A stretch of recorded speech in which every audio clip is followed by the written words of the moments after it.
move that has ignited considerable debate across Ghana. A new legislative instrument, LI, aimed at regulating cement prices has been passed into law, despite widespread opposition from cement manufacturers, sections of the public, and members of parliament. The passage of this law represents a significant step in the government's ongoing efforts to bring what it considers much needed reform to the cement industry, even as questions continue to swirl around its broader implications for the market and the economy. The LI, which has been under scrutiny for months, was initially drafted with the intention of giving the government a direct role in determining the price of cement.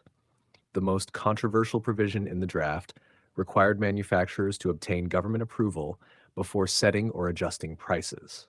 Quick reminder for those who haven't subscribed to our channel, please do so to stay updated on such insightful content and help us reach our goal of 30,000 subscribers by the end of this month.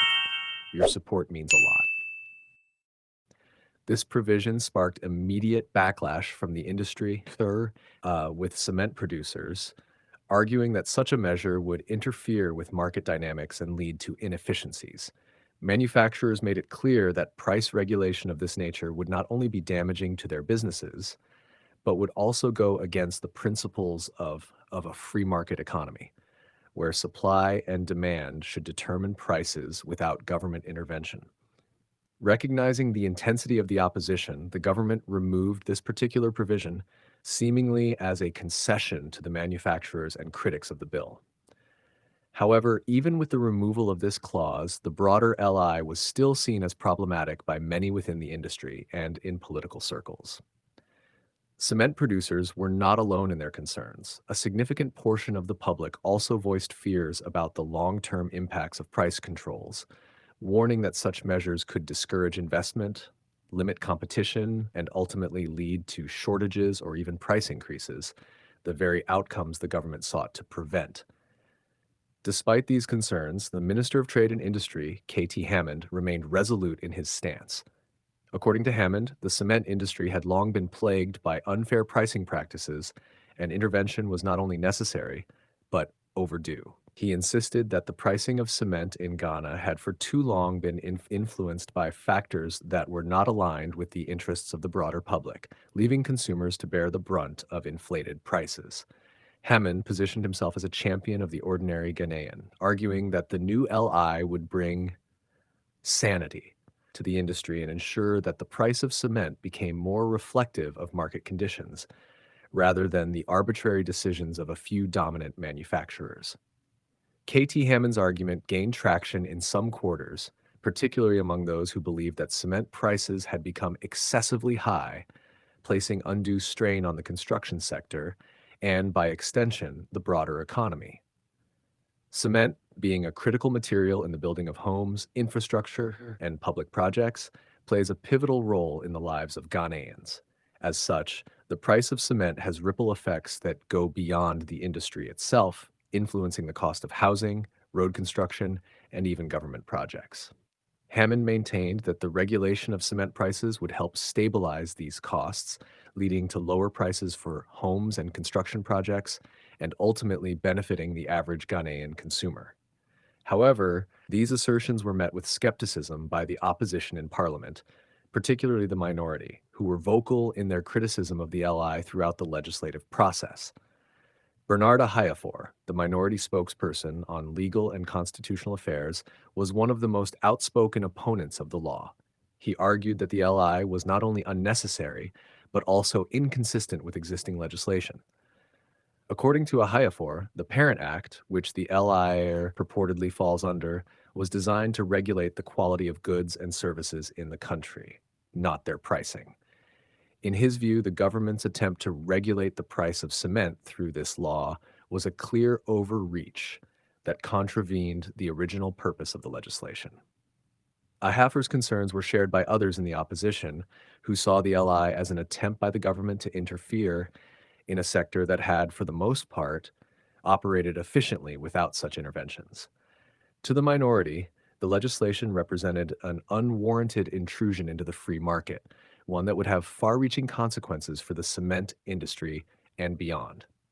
Their warnings pointed to potential distortions in the market, suggesting that price controls, even indirect ones, could lead to supply shortages, diminished competition, and reduced innovation within the sector. Despite these objections, the LII was ultimately passed into law after 21 parliamentary sittings.